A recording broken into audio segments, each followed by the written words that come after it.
Hi చిన్నారులు, ఈరోజు కథకి మళ్ళీ స్వాగతం.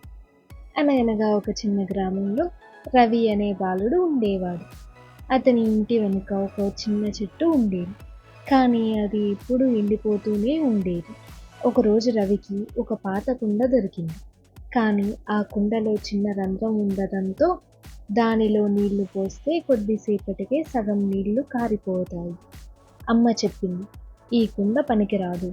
కానీ రవి మాత్రం ప్రతిరోజు అదే కుండలో నీళ్లు తీసుకువెళ్ళి ఆ మొక్కలకు పోసేవాడు.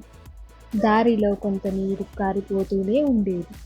ఇలా రోజులు గడుస్తుండగా కొన్ని నెలల తర్వాత ఆ చిన్న మొక్క పెద్ద చెట్టుగా పెరిగింది.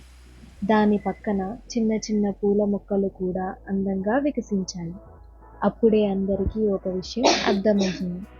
ఆ కుండ నుంచి కారిన నీళ్లు దారంతా జీవం ఇచ్చాయి. ఆ రోజు రవికి ఒక గొప్ప పాఠం తెలిసింది. పనికి రాదనిపించే ప్రయత్నం కూడా ఎక్కడో ఒక చోట గొప్ప ఫలితాన్ని ఇస్తుంది అని.